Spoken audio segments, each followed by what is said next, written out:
어떤 부인이 남편에게 당신 나 오늘 피곤하니까 설거지 좀 해주세요. 그랬더니만은 남편이 그러더랍니다. 당신을 위해 목숨은 바칠 수 있어도 설거지는 못하겠다. 예, 아내들은 자기를 위해서 목숨 바치는 남편보다 설거지 도와주는 남편을 좋아합니다. 오늘 설교 제목이 인간관계에 대한 것인데 우리 하나님은 눈에 보이지 않고 또 하나님을 어떻게 하면은 기분 좋게 해드릴 수 있을까 하는 것은 인간관계를 어떻게 잘하느냐에 달린 것 같아요. 그 아브라함이 그의 조카 롯을 데리고 고향 친척을 떠났는데 어떻게 보면은 참 지고 싶지 않은 짐을 진 경우인데 참 아브라함이 조카에게 잘해요. 잘하고 여러 가지 많이 배려하고 하는 그것이 이제 사람 좋아서 그렇게 한다기보다는 그것이 하나님이 기뻐하시는 일이기 때문에 또 그 아담의 아들 중에 뭐 아담과 하와 때는 뭐 다른 사람들이 없었으니까 부부간에 잘 한번 됐겠지만은 그 이후에는 이제 형제도 생기고 하니까 가인이 자기 동생 아벨을 죽인 그 사건이 있는데 그 하나님에 대해서 어떤 신앙을 가지고 살았는가 하는 것은 그의 동생을 어떻게 대했는가에 따라서 이렇게 드러났습니다. 그 동생에 대해서 시기하고 또 동생을 돌아보고 또 양보하고 보살펴야 될 그런 책임에 대해서는 생각지 않고 경쟁의 대상으로 그렇게 생각을 했던 것 같습니다. 생명을 가진 모든 존재는 독립적이지 않습니다. 만물의 영적인 인간에서부터 미물의 짐승에 이르기까지 뿐만 아니라 곤충과 벌레 한 마리 이르기까지 어떤 생명체든지 그것이 독립적으로 존재하는 그런 존재는 없습니다. 한 생명체가 다른 생명체와 관계 가운데 존재한다는 것은 그 생명체의 정체성과 또 존재의 목적과 관계되는 것입니다. 그리고 그 생명체들의 관계 질서를 통해서 자연 환경이 형성되고 또 유지되고 보존됩니다. 뿐만 아니라 그렇게 보존된 환경에 의해서 다른 생명체들이 또 덕을 보고 또 하나의 생명을 유지해 갈 수 있는 하나의 환경을 얻을 수 있는 것입니다. 여러분 옆에 계시는 분들이 하나님이 나에게 주신 은혜입니다. 아내가 은혜고 남편이 은혜고 자식이 은혜고 자꾸 이렇게 옆에 있는 사람이 은혜라는 것을 우리가 잊어버리고 감사하게 생각하는 그런 마음을 우리가 잊을 때가 많아요. 늘 감사하게 생각하고 참 하나님이 남편을 통해서 나에게 큰 은혜 주셨다. 아내를 통해서 주셨다. 또 목사님 통해서 장로님 통해서 같은 성도들을 통해서 나에게 은혜 주셨다 하는 배경음악이 또 이렇게 잘 나도 그 노래 좋아하는데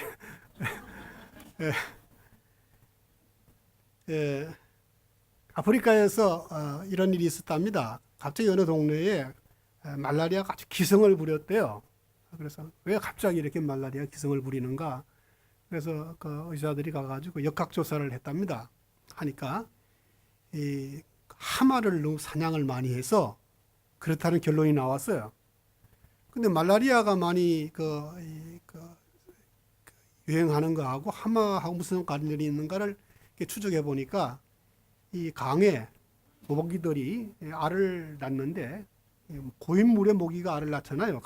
강변에 그 웅덩이에 알을 많이 낳는데 이 하마들이 이 물에 가서 놀기를 좋아하니까 그 웅덩이에 가서 막 이렇게 가서 후정거려 놓으니까 모기 알들이 떠내려가 가지고 모기 개체수가 줄었었는데 하마를 많이 사냥해서 하마의 개체수가 줄어나니까 모기 엄청나게 늘어나 가지고 말라리아가 번성하게 됐다. 그런 결과가 나왔다 그럽니다.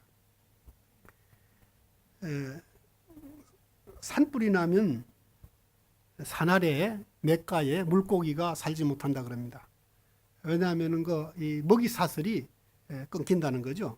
산에서부터 내려오는 물 거기에는 플랑크톤이 먹을 수 있는 그런 양식들이 있고 또 그 플랑크톤은 물고기가 잡아먹고 이렇게 먹이 사슬이 연결되는데 산불이 나버리면은 그 사슬이 원천적으로 없어지기 때문에 물고기가 못 살고, 물고기가 못 사는 그 시냇물이 흘러 들어가면은 또 역시 논과 밭, 다른 땅도 그 생명을 유지하기 어렵다 합니다. 그것이 회복되려면 상당한 기간이 필요하다고 합니다. 모든 생명체가 관계 가운데 상호 의존적인 존재로 살아가게 하신 것은 하나님의 지혜입니다. 그 창조의 원리요 하나의 질서이며 하나님의 지혜입니다. 만물의 영장인 인간도 예외가 아닌데, 인간의 생물학적 생명도 인간 상호 의존적 관계를 떠나서는 존재할 수 없습니다. 영적인 생명은 더더욱 그렇습니다. 영적 생명이 살아있다는 것은 하나님과의 관계 작용이 이루어지고 있다는 그런 뜻입니다. 영적 생명이라는 것이 무슨 어떤 하나의 독립적으로 어떤 것이 이렇게 존재하는 것이 아니라 하나님과의 관계가 계속되고 있다 하는 것을 영적 생명이 살아있다 그렇게 말하는 것입니다. 그리고 인간의 하나님과의 관계도 단순히 하나님과의 관계만으로 이루어지는 것이 아니고 가족과 또 친구와 교우와 이웃과 이 관계를 통해서 이렇게 하나님과 관계가 형성된다 하는 것을 우리는 성경에서도 배울 수 있고 또 인간 일반적인 이해를 통해서도 배울 수 있습니다. 그래서 가족과 또 이웃과 교우들과 친구들과 모든 사회 구성원들과의 관계도 하나님과의 관계와 상호 깊은 관련이 있습니다. 그래서 제가 오늘 생각하려고 하는 것은 신앙과 인간관계 문제인데, 일반적인 입장에서의 인간관계를 말하는 것이 아니고 하나님과의 관계를 전제로 해서 인간관계를 우리는 이야기하고 또 생각해야 된다 하는 그런 그 맥락에서 말씀을 드리려고 합니다. 자, 그런 면에서 인간관계는 곧 생명활동이고 그것이 삶이고 신앙입니다. 신앙과 인간관계라는 것이 다른 것이 아니고 인간관계가 곧 신앙입니다. 부부관계가 곧 신앙이고 가족관계가 곧 신앙이고 교우관계, 모든 대인관계가 신앙생활입니다. 신앙이라는 것을 교회 와서 예배드리고 또 찬양하고 기도에 참석하고 또 헌금 드리고 전도 선교하고, 이것도 신앙인데 이건 좁은 의미에서 신앙입니다. 넓은 의미의 신앙은 우리의 인간사의 모든 것이 신앙입니다. 바울은 그걸 가르쳐서 이렇게 말했죠. 먹든지 마시든지. 먹든지 마시든지. 그 말은 먹는 것으로부터 출발해서 모든 것이 다 그것이 우리 믿는 사람에게 영적인 일입니다. 우리 예배만 영적인 일이 아니고 우리 믿는 사람은 우리가 하는 모든 일이 영적인 일이다. 그렇게 우리가 생각해야 됩니다. 그런 맥락에서 오늘 본문을 우리가 통해서 신앙과 인간관계가 어떤 관련이 있는가를 잠시 살펴보려고 합니다. 오늘 그 본문 9장 1절에서 37절까지의 내용을 보면은 2절에서 8절까지는 그 변화산 사건에 대한 이야기가 나오고 9절에서 13절까지는 산 위에서 본 그 내용, 아무에게도 말하지 말라는 예수님의 당부의 말씀과 또 십자가 사건과 예수님이 그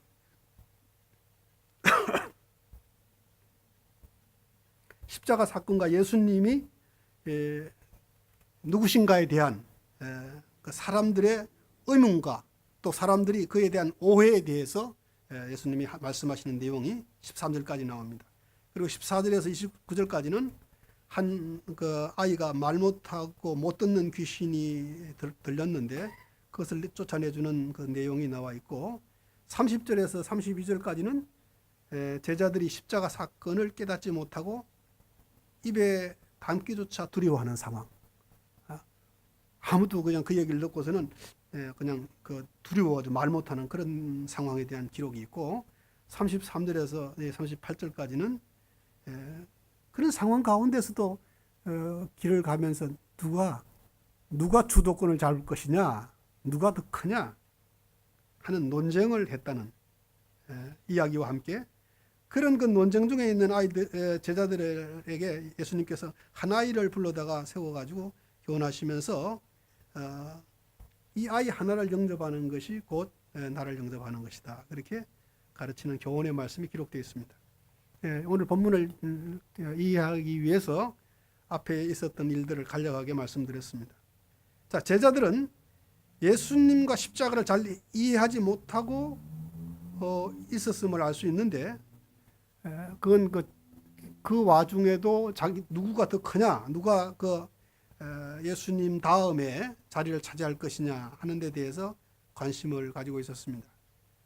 그리고 변화사 사건을 아무에게도 말하지 못하게 하시고 주님을 믿고 따르는 신앙이라는 것이 어떤 것인가를 구체적인 예를 통해서 가르쳐 주는 것이 어린아이에 대해서 우리가 어떤 태도를 취해야 되느냐 하는 거라고 가르쳐 주셨습니다. 신앙이라는 것이 어떤 것인가를 가르쳐 주시는 말씀이죠.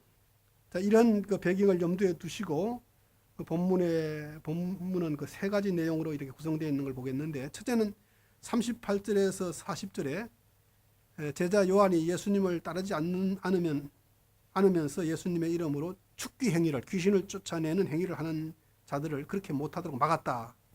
그렇게 예수님께 말씀을 드렸더니 예수님 말씀이 그렇게 하지 마라, 이렇게 나무라시는 내용입니다.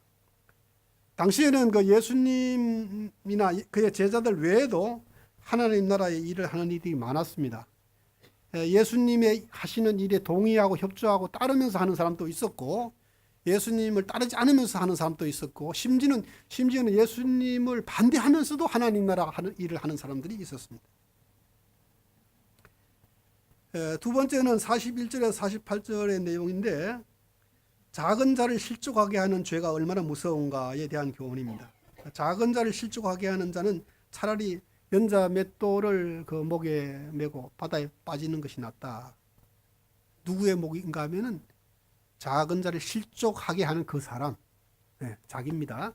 내가 다른 사람을 실족하게 해서 내가 김동인 목사님을 죄짓게 한다면은 차라리 내가 내 목에 연자 맷돌을 메고 빠져 죽는 게 낫다. 그런 말씀이죠. 그리고 이 범죄한 손발 가지고는 천국 못 간다. 손이 범죄하거든 차라리 잘라버리고 한 손만 가지고 천국 가는 게 낫고, 발도 마찬가지고 눈도 마찬가지다. 그런 말씀 하셨습니다. 세 번째는 49절에서 50절에 있는 내용인데, 소금 교훈입니다. 신앙을 소금으로 비유한 것인데, 우리가 잘 아는 대로 고대에는 소금이 굉장히 중요했죠. 로마 군인들은 소금으로 월급을 받았다 그럽니다. 셀러리란 말도 솔트라는 말에서 나왔다 그러죠. 그만큼 고대에는 소금이 중요했는데, 자, 일반적으로 소금의 역할은 맛을 내고 부패를 막아주고 정화하는 기능을 가지고 있습니다. 자, 구약에는 곡식으로 제물을 드릴 때 가루 향을 만들 때 소금을 치라고 했고, 마가복음 9장 50절은 다음과 같이 소금은 좋은 것이로되 만일 소금이 그 맛을 잃으면 무엇으로 이를 짜게 하리요. 그리고 나서 하시는 말씀이 너희 속에 소금을 두고 서로 화목하라. 자, 소금의 역할이 정화하는 역할인데, 예수님께서는 마태복음 5장 13절에서 단도직입적으로 너희는 세상의 소금이라. 소금이 맛을 잃으면 쓸모가 없고 사람들에게 밟힌다, 무시당한다. 현대 그리스도인들에게 상당히 이런 부분이 있죠. 불신자들에게 밟히는. 불신자들이 옛날만 하더라도 그리스도인 그러면은 그래도 조금 도덕적으로 윤리적으로 깨끗한 사람 이렇게 생각했는데, 요즘은 예수 믿는 사람 그러면은 니나 잘하세요. 그렇게 생각할 뿐만 아니라 아주 무시하는, 밟혀요. 아주 그냥 천박하고 비윤리적이고 비도덕적이고 그렇다고 생각해요. 아예 객관적으로 봐도 수준이 그렇다는 거예요. 맛들은 소금이죠. 자, 본문에서 예수님께서 말씀하신 이 세 가지 이야기를 다시 생각해 보면은, 첫째 이야기는 예수님을 따르지 않지만 하나님의 일을 하는 사람들에 대한 이야기입니다. 둘째는 작은 자를 죄짓게 하는 것에 대한 벌. 셋째는 제자들이 소금의 맛처럼 신앙의 맛으로 서로 사이좋게 지내라 하는 그런 말입니다. 이 세 가지를 한마디로 이야기하면 신앙과 인간관계에 대한 교훈이라 그렇게 말할 수 있겠습니다. 좀 더 알아듣기 쉽게 얘기하자면, 첫째 이야기는 교회 밖의 사람들과의 관계에 대한 교훈이라 좀 광의적으로 생각해서 그렇게 볼 수 있고, 둘째는 사회적인 약자들과의 관계, 요즘 갑을 관계에 대해서 많이 얘기하는데, 바로 갑을 관계에서 갑이 을에게 어떻게 해야 되는가 하는 데 대한 교훈이 되겠고, 셋째는 제자들끼리 믿는 사람들끼리 어떻게 해야 되는가에 대한 교훈입니다. 자, 먼저 일반적 대인관계에 대해서 우리가 먼저 한번 생각해 보십시다. 우리 그리스도인들은 세상 사람들과 구별된다 하는 거 우리가 잘 알죠. 교회라는 말도 불러냄을 받아서 모인 집단이라 그런 뜻이니까 구별됐죠. 그런데 이 구별은 어떤 구별인가 하면은 그 수준에 대한 구분이 아니고 그 신분에 대한 구분입니다. 여러분 무슨 뜻인지 이해하시겠죠? 우리가 그 불러냄을 받을 때에 그는 참 똑똑하게 생겼다, 예수 믿을 자격이겠다 이렇게 불러진 것이 아니고 그 하나님께서 그냥 그런 거 안 보고 그냥 무작위로 우리를 불러주셨어요. 그래서 그 구별이라는 것이 그 어떤 자격에 대한 구별이 아니고 신분에 대한 구별이다. 다시 말하면 부름 받았기 때문에 달라진 것이죠. 부름 받았기 때문에. 그 말이 의미하는 바는 뭔가 하면은 수준이 좋아서 부름 받은 거 아니기 때문에, 그냥 부름 받았기 때문에 부름 받지 못한 사람들과 어떤 면에서 수준을 비교해 볼 때 못할 수도 있다. 현실적으로 얼마든지 증명할 수 있습니다. 교회 나오는 사람, 예수 오래 믿은 사람의 도덕적 수준과 교회를 전혀 안 나와본 사람의 도덕적 수준 훨씬 나을 수가 있어요. 안 믿는 사람이. 나을 수가 있고, 학문으로도 그렇고 인품으로도 그렇고 그렇습니다. 우리 그리스도인의 구별은 수준의 구분이 아니고 신분의 구분입니다. 이것이 우리에게 또 교훈하는 바는 잘난 체 하면 안 된다. 잘난 체 하면 안 되고 교만한 체 하면 안 된다. 우리보다 안 믿는 사람 중에 훨씬 인격이 훌륭한 사람도 있다 하는 것을 우리가 잊지 말아야 됩니다. 우리가 뭐 좋은 학교 나왔다 그래서 반드시 인격이 훌륭한 거 아니잖아요. 돈 많은 사람, 부자가 인격이 반드시 훌륭한 건 아니잖아요.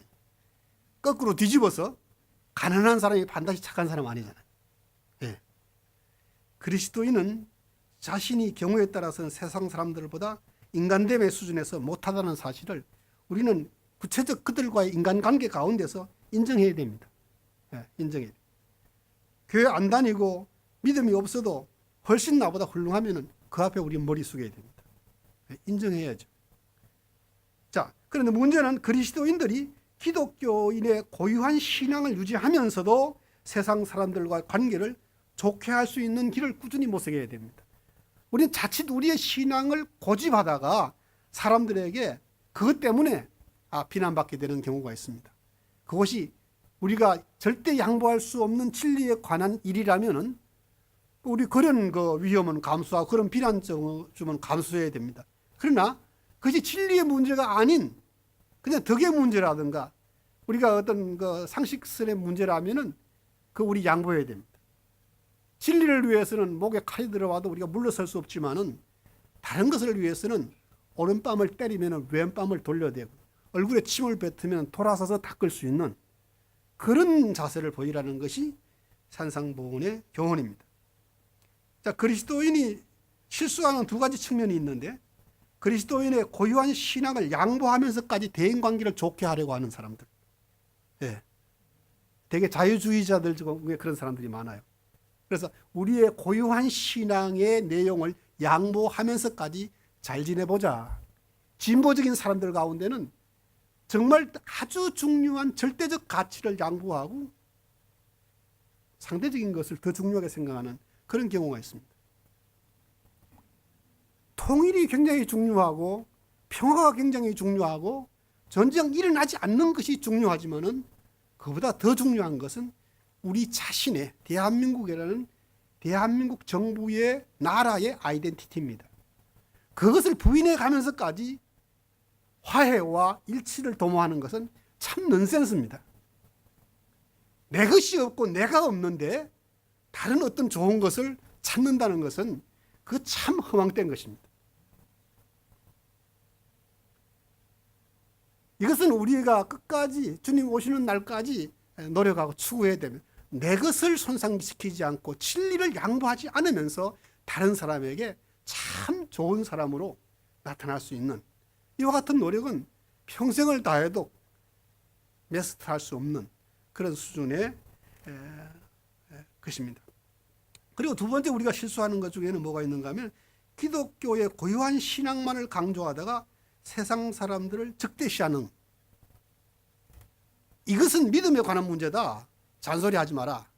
그래서 다른 것은 다 익스큐즈 된다. 그래서 믿는 사람이 믿는다는 것 가지고 그것은 그 하나 가지고선 온갖 다른 데 대해서 아주 비상식적인 그런 그 태도를 보일 수가 있겠죠. 이런 것들이 아주 실수하는 부분입니다. 자, 불신자들에 대해서 우리가 어떤 태도를 취해야 하느냐. 뭐 복잡하게 생각하면 한없이 복잡하지만 아주 쉽게 우리가 생각해 보십시다. 하나님이 그들을 어떻게 대하는가를 봐서 우리도 하나님이 불신자를 대하는 태도를 그대로 배우면 되는 거예요. 하나님이 불신자들을 어떻게 한다고요? 하나님께서 악한 자와 선한 자에게 동일하게 햇빛과 비를 주신다. 그렇게 말씀하셨어요. 그런데 만약에 우리 그리스도인들에게 햇빛과 비를 줄 수 있는 그 권한이 있다면 어떻게 될까요? 그건 좀 상상하면 조금 끔찍스러울 것 같아요. 한국의 기독교인들이 장로가 대통령 되니까 어떤 기대를 가지고 있는가 하면은 불교 싹 무시해버리고 다른 무시해버리고 기독교만 이렇게 해주는 그런 대통령이 되기를 은근히 바라는 것 같아요. 참 너무너무 나이브한 겁니다. 하나님의 뜻을 몰라도 너무 모르는 거예요. 하나님이 악인과 선인에 밭에 햇빛과 비를 주시는 분이에요. 그건 뭘 얘기하는가 하면 우리도 그래야 된다는 거 아니겠어요? 절대로 기독교인 대통령은 다른 종교의 사람이라고 해야 차별 대우하면 절대로 안 됩니다. 공평하게 해야 됩니다. 그렇게 공평하게 함으로써 사람들로 하여금 기독교인이 과연 다르긴 다르다 이렇게 돼야지. 무슨 청와대에 그 사람들 불러오면 기도회나 하고 무슨 특히 기독교인들에게 특혜나 주고 교회를 잘 봐주고 그것은 하나님이 원하지 않는 것이고 그것은 빛과 소금의 역할을 하는 게 아닙니다. 하나님께서 가지고 계시는 권한, 하나님께서 무조건적으로 사랑하시는 그것을 우리도 그와 같이 해야 됩니다. 그런데 실제로 그렇게 될까? 전 자신이 없어요. 왜냐하면 기독교 역사를 보니까 그래요. 네, 기독교 역사를 보면은 얼마나 교회가 갑질을 많이 했는지 몰라요. 기독교가 힘이 있을 때는 말이죠. 세상 왕들이 와가지고 무릎 꿇고 절르며 눈이 펑펑 내리는데 한겨울에 말이죠. 맨발로 무릎 꿇고 막 빌고 사도 그랬다. 얼마나 갑질했는지 몰라요.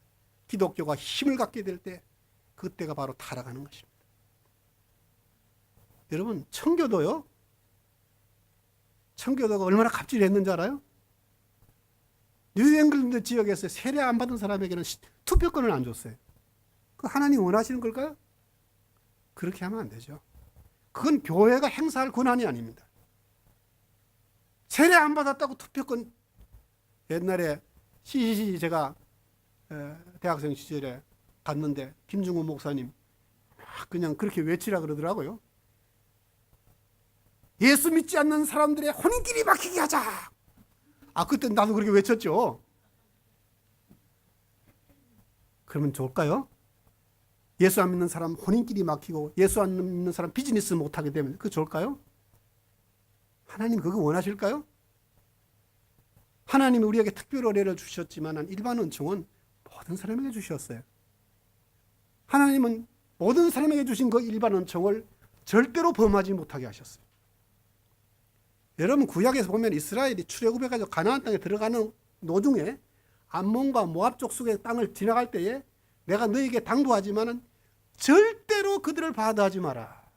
물 한 모금도 돈 주고 사 먹고 양식 한 톨도 돈 주고 사 먹어라. 그들에게 준 것은 내가 그들에게 기업으로 그 땅을 주었으므로 한 발자국도 범해서는 안 된다. 그렇게 말씀하셨어요. 그런데 요즘 어떤 선교 단체에서는 말이죠. 선교의 하나의 대상을 무너뜨려야 될 대상, 그냥 뭐 정복해야 될 대상, 그렇게 상정을 하는 것 같아요. 그래서 뭐 여리고 작전을 해가지고 막 빙빙 돌아가지고 7바퀴를 돌면은 무너지는지 안 무너지는지 난 사실 모르겠어요. 그런 걸 하고 있어요. 불신자와 우리 그리스도인과의 관계는 그런 관계가 아닙니다. 우리가 쉽게 생각해요. 하나님이 저들을 어떻게 하는가. 왜? 톡실한 불교 신자에게도 하나님이 물을 주시고 햇빛을 주시고 공기를 주세요. 스님에게도 줘요. 왜? 그걸 우리는 빼앗을 권리도 방해할 권리도 없어요. 다만 우리가 바라는 것은 그들도 우리가 믿는 하나님을 알고 이 모든 천지 만물이 하나님이 창조하신 것이라는 것을 깨닫도록 하는 데에 있어서는 우리도 그들이 우리가 누리는, 우리가 아는 그 복을 누리기를 원해서 기도하고 또 노력해야 되겠지만은 그것을 임의적으로 하나님이 주신 것을 우리가 그들이 갖지 못하도록 해야 될, 할 수 있는 그런 권한이 우리에게 없습니다. 구원의 기회는 이방인에게도 열려 있고 하나님께서 허락하신 일반 은총을 누릴 권리가 그들에게도 있습니다. 하나님 백성이 이방인들이 누리는 일반 은총을 뺏으면 절대로 안 되고 방해해서도 안 됩니다. 이방인은 지금은 하나님을 알지 못하기 때문에 죄의 종로로 하지만 하나님을 믿지 않는다는 사실이 일반 은총을 누릴 권리도 없다는 것을 의미하지 않기 때문에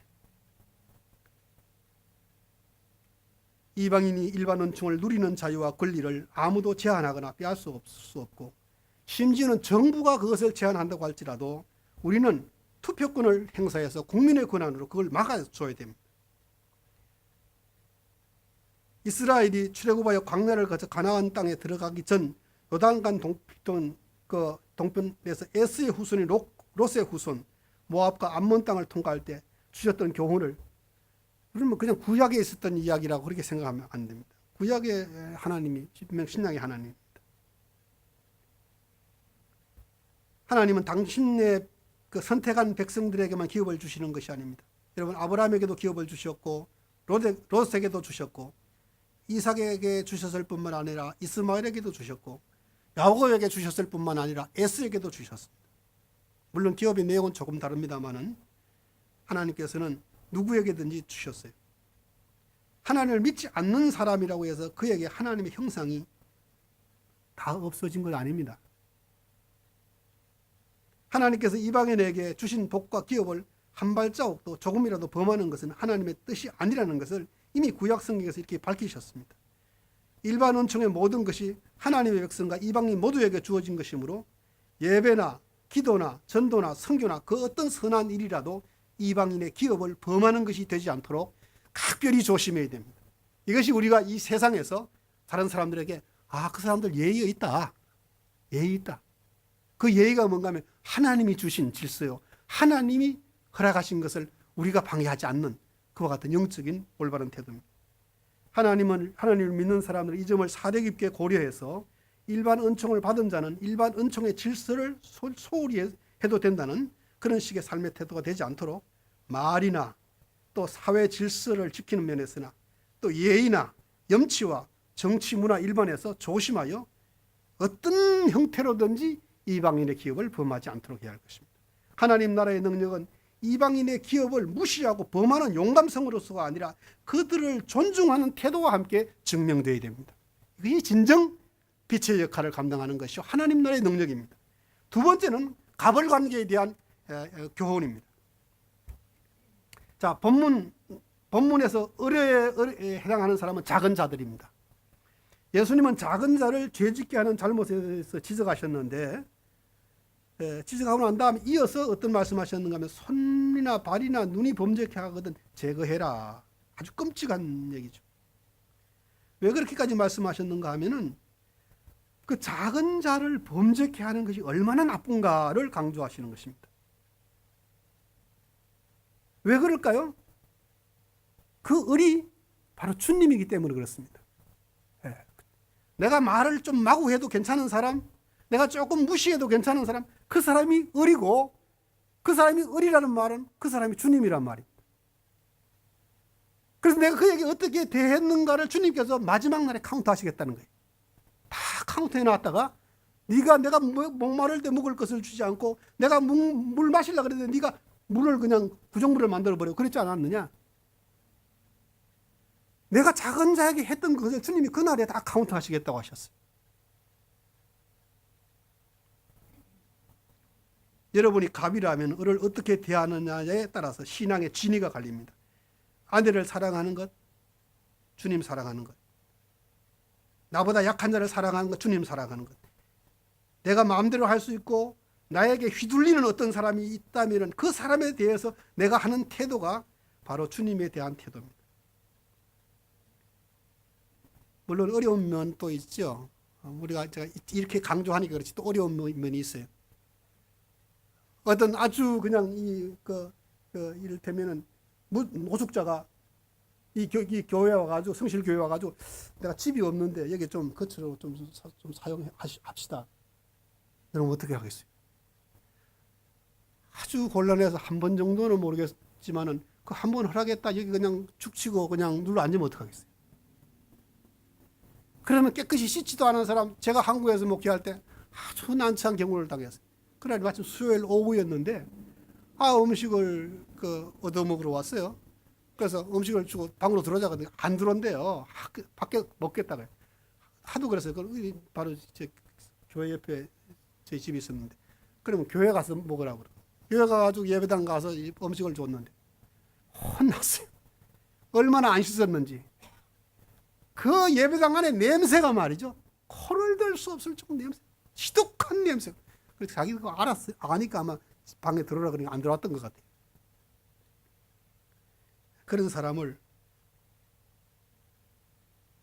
작은 자죠. 네, 작은 자 우리가 돌봐야 되죠. 근데 그렇게 하는 우리가 감당할 수 없는, 우리가 어떤 선한 일을 해도 감당할 수 있는 정도를 해야 됩니다. 감당할 수 없는 것을 하면은요, 그 일로 말미암아 제3자에게 다른 사람에게 엄청나게 해가 될 수 있어요. 그렇잖아요. 여기 냄새나는 무속자가 와가지고 하룻밤 자겠다. 좋아요. 됐죠. 오케이. 내가 용납할 수 있어요. 근데 이 중에는 용납 못 하시는 분이 있어요. 네. 그 사람들도 우리는 고려해야 되는 것입니다. 그래서 이것이 그렇게 단순한 문제가 아닙니다.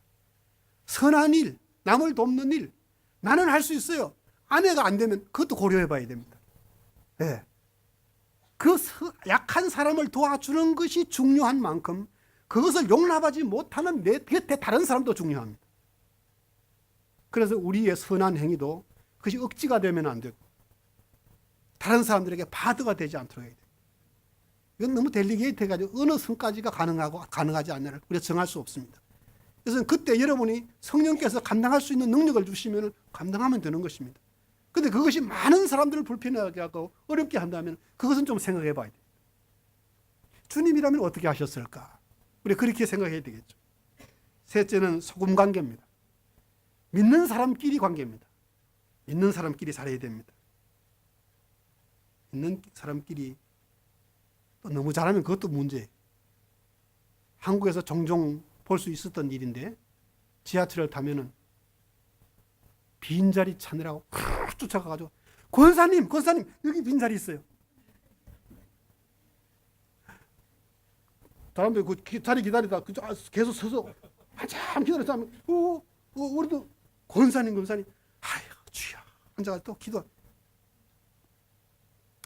믿는 사람끼리 서로 도와주고 배려하는 건 좋은데 참 꼴불견.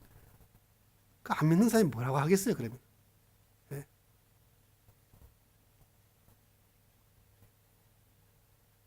소금은 소금 아닌 것에게 들어가서 맛을 내고 정화작용을 합니다. 그런데 이 셋째 경우는 믿는 사람끼리에 대한 교훈인데 소금 맛을 내라. 좀 이상해요. 산상보훈에서 예수님께서 너희는 세상의 소금이라 그랬을 때 그 말은 너희가 소금으로서의 맛을 세상과 접촉해서 내라 그런 의미인데 여기는 너희들 중에 소금으로 화목하라는 거예요. 네, 여기서도 물론 이 소금이라는 것은 맛이죠. 소금이 무슨 맛을 내겠어요? 짠맛이죠. 네. 소금은 소금인데 먹으니까 덜큰하다더거나 먹으니까 달콤하다더거나 시큼하다더거나 상큼하면은 그건 소금 아니죠. 네. 소금은 짠맛입니다. 꼭 짠맛이라는 것이 아니라 소금으로서의 맛이다 그래. 그러면 그 소금 맛이 뭐냐? 너희는 세상의 소금이라. 우리 예수를 따르고 예수를 믿는 사람이니까 이 소금 맛은 예수 맛일 거라고요. 그렇죠? 자, 우리는 소금이 아닌데 소금 맛을 내는 것은 어떻게 해요? 우리 스스로 낼 수 없어요. 그렇잖아요. 우리 스스로 낼 수 없어요. 이게 우리의 실존적 한계입니다. 우리는 그렇게 할 수 없어요. 우리의 한계라는 것은 여기에 모인 분들이 다 법없이 살 수 있는 사람일지라도 여기에는 룰이 필요하고 규칙이 필요하고 법이 필요합니다. 뉴욕 시민 전체가 법 없이 살 수 있는 그런 사람들이라고 가정하십시다. 그러니까 시의회에서 결정을 했어요. 내일부터 신호등등 없애버리자. 교통법규 없앤다. 모든 사인 없앤다. 그러면은 그 다음 날부터 뉴욕시는 평안하고 질서정연 그렇게 될까요? 교통 지옥이 될 겁니다. 온 시민이 법 없이 살 수 있는 사람들이라고 할지라도 그럴 수밖에 없는 것은 우리 인간 실존의 한계입니다. 내가 선한 거 가지고 안 됩니다. 내 정직한 거 가지고 안 됩니다. 내 믿음 좋은 거 가지고 안 됩니다. 그래서 하나님께서 국가를 세우시고 교회를 세우시고 법을 세우시고 국가를 책임지는 지도자에게 칼을 들려주시고 그것을 범하는 자들에게 제재를 가하게 하시고 그것이 다 하나님이 우리를 사랑하시는 방법입니다. 내 마음만 가지고는 안 됩니다. 법을 따르고 질서를 따라야 됩니다. 윗사람을 존경하고 아랫사람을 돌볼 줄 알아야 됩니다. 친구 간에 의리를 지키고 화목할 줄 알아야 됩니다. 존중할 자를 존중하고 위해 줄 자를 위해 줄 알아야 됩니다. 그것이 하나님이 우리를 사랑하는 방법이고 하나님이 나를 통해서 다른 사람에게 하나님의 복을 주시는 방법입니다. 너희 속에 소금을 두어 서로 화목하라. 제자들끼리 사이좋게 잘 지내라 그 말이죠. 내가 나가서 선교사가 되고 내가 목사가 되고 내가 장로가 집사 권사가 되고 내가 위대한 기독교의 일을 할지라도 니들끼리 지지고 볶으면은 속된 말로 나 마음이 타버립니다. 아무 소용없어요. 그게 무슨 빛이 되고 소금이 무슨 능력이 되겠어요. 무슨 경건의 능력이 되겠어요. 우리가 불신 세상과의 관계도 미숙하고 또 부족하고 갑을 관계에서도 우리가 부족한 점이 많지만은 그보다 우선적인 문제는 믿는 사람들끼리 우선 잘해야 된다. 믿는 사람들. 성도들끼리 사이좋게 지내지 못하면은 그건 아무것도 안 됩니다. 성도들끼리 잘 지내려면은 우선 부부간에 잘 지내야 됩니다. 부부간에 아침에 싸움 막 그냥 머리 터지도록 하고 난 다음에 주일날 교회 나올 수 있겠어요? 제가 한번 한국에서 있을 때 목회할 때 보니까 그 집사님이 다른 교회 가다가 나한테 들켜버렸어요. 싸우고 부인은 우리 교회 나오고 하도 낯이 없으니까 그냥 다른 교회 가다가 다른 교회 앞에서 날 만났으니까 얼마나 민망하겠어요. 아유, 말을 못하고 이래. 안 싸울 수 없지만 싸워도 빨리 화목해요. 빨리 화목해요. 싸워도 빨리 화목해요. 그냥 없었던 것으로 해요. 없었던 것으로 하고 남자가 자존심 세운다 그래가지고 먼저 안 하고 여자는 또 남자가 해주겠지. 남자는 여자가 굽히고 들어오겠지. 그래서 해가 지도록 가면은 안 됩니다. 성경에 보니까 해가 지도록 분을 품지 마라 그래요. 제가 서론으로 본문 앞에서 소개했던 사건, 예수님께서는 임박한 십자가 사건을 이야기하시는데 제자들은 오는 길에서 누가 크냐 하는 문제로 다투었습니다. 다투었다는 것도 문제지만은 다투게 된 이유가 예수님이 하신 말씀을 이해하지 못했다는 데 있습니다. 적용해 보면은 교회 안에서 누가 크냐 싸우죠. 진리 문제도 아닌데 누가 옳으냐로 싸웁니다. 쉽게 말하면 누가 더 잘났느냐로 싸웁니다. 가정에서도 싸우는데 보면 다른 게 없어요. 자존심 싸움, 자존심 싸움. 누가 더 잘났느냐 싸움이에요. 자존심이 얼마나 무서운가 하면요. 폐병 환자들이 보건소에서 나눠주는 약을 먹으면 낫는데 보건소 직원이 불친절하니까 기분 나빠가 자존심 상해서 안 얻어먹으려고 그러다 죽은. 김진홍 목사 새벽을 깨우리다 책 보고 그렇게 돼 있더라고요. 여러분 자존심이 얼마나 중요한지 몰라요. 자존심 상하게 하면 그 사람 자살해요. 지극히 적은 소자 하나를 범죄케 하면요. 네가 죽어라. 그래 네가 죽어라. 가까이 있는 사람 상처 주면 안 돼요. 우리끼리 잘해야 돼요. 믿는 사람끼리 잘해야 되고 가족끼리 잘해야 돼요. 가족끼리 화목한 거 하나님이 나무라지 않습니다. 다른 사람이 흉보지 않아요. 가족끼리 잘해야 돼요. 화목한 가정 돼야 돼요. 사회나 가정 능력 좀 부족해도 괜찮아요. 아내에게 잘하고 남편에게 잘하고 어쩌든지 화목한 가정 되세요. 어쩌든지 교인들끼리 참 그저 부러운 와서 그 교회 한번 참 가보고 싶다. 가보고 싶다. 그런 관계 돼야 돼. 저는 이기로 목사님하고 친한데 사람들이 조금 시기할 정도로 친해요. 좀 미안하기도 하지만요. 또 어떤 면에서는 좋아요. 참 우리 서로 얘기하면은 개혁주의 신앙을 얘기하면은 맞아요. 맞고 서로 알아주고 서로 인정해주고 동의해주고 얼마나 힘이 되는지. 이기로 목사는 뉴욕 없으니 얼마나 허전한지 몰라요. 여러분, 우리의 인간관계라는 것은 내가 다른 사람에게 직접 죄를 범할 수 있어요. 내가 그를 때리거나 거짓말하거나 속이거나 사기칠 수 있어요. 그렇게 범할 수도 있고 내 손으로 안 하지만은 다른 사람 시켜서 또 그 짓 할 수 있어요. 내가 직접 안 하고 다른 사람, 머리 좋은 사람이 그렇게 하더라고. 내가 직접 안 하고 다른 사람 시켜서 저 사람 괴롭혀요. 이것도 하나님은 다 아세요. 그렇게 해도 안 돼요. 우리는 반대로 해야 되죠. 내가 직접 저 사람에게 좋게 해야 돼요. 네? 나 때문에 덕을 보게 해야 돼요. 내가 어떻게든 더 짜장면 한 그릇 사줘야 되고 그리고 덕을 보게 하려면 그래야 되잖아요. 그 사람 없을 때 다른 사람에게 그 사람 칭찬 좀 해야 되고 그 제일 좋은 방법이죠. 그건. 이기를 목사 그런 일을 잘하는 것 같아요. 난 돌아서서 그런 얘기를 많이 들어요. 누가 나를 안다고? 난 그 사람 모르는데 어떻게 나를 알지? 그러니까 누가 그러냐고 내가 물어봐요. 이기를 목사가 그러더라고요. 제가 참 많이 고마워하고 있어요. 사람 없는데 다른 사람 칭찬하고 인정해 주는 거 쉽지 않아요. 가까운 사람일수록 그래요. 가까운 사람일수록. 네.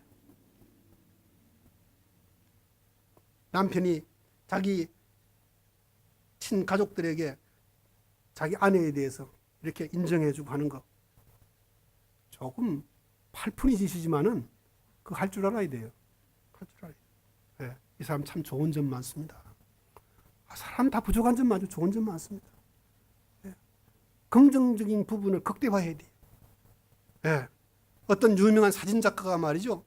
작품 하나를 찍기 위해서 언덕에 매달려서 몇 시간씩 기다린답니다. 왜냐하면 좋은 햇빛, 좋은 온도, 적당한 바람, 아주 좋은 순간을 잡기 위해서 언덕에 거꾸로 매달려서 몇 시간을 그래서 한순간에 착 찍으면은요. 그 순간이 가장 아름다운 순간이랍니다. 근데 그 작가의 하는 얘기가 참 의미 있더라고요. 저는요, 일상을 그 최상의 관점으로 보고자 합니다. 여러분, 누구에게나 좋은 점이 있어요. 누구에게나 좋은 점이 있어요. 그 좋은 점을 확대하고 그 긍정적인 부분을 우리가 강조하면서 살아야 돼요. 왜 지금 한국의 국정교과서, 검정교과서가 문제됩니까? 부정적인 부분을 극대화하니까 문제가 되는 거예요. 부정적인 부분. 우리는 하나님의 은혜를 극대화해야 됩니다. 내 남편에게 있는, 내 아내에게 있는, 우리 목사님에게, 성도들에게 있는 은혜를 그것이 다 나에게 주시는 은혜인 줄 알고 우리가 극대화하고 감사해야 됩니다. 참으로 이런 은혜가 여러분에게 넘쳐서 소문만 듣고도 성실교회, 나 그 교회 갔으면 참 좋겠다. 이렇게 되는, 그렇게 크지 않아도 좋아요. 네. 교회의 능력이라는 것은 수의 많음과 재정적 어떤 그 부유함과 그런 거 아니에요. 진정 그런 거예요. 화목한 가정이란 그렇잖아요. 교회의 진정한 능력은 정말 성도들끼리 잘 보살피고, 예. 우리 지체 그렇잖아요. 새끼손가락 한번 아파도 이거 다쳐봐요. 가시 하나 찢겨봐요. 뭐 밴드 없다. 온 관심이 그죠. 새끼손가락 하나 까짓 거 이거 별거 아닌데 새끼 발가락 하나 다쳐. 눈, 입, 다른 손 참 관심이 그래. 서로가 이렇게 돌보는 그 모습을 자식들끼리 형제들끼리 잘 지내는 거 부모가 기뻐하다. 하나님 그런 거 기뻐하시고 그것이 우리에게 주신 하나님의 복입니다. 그 복을 여러분 날마다 더 풍성하게 누리게 되길 바랍니다.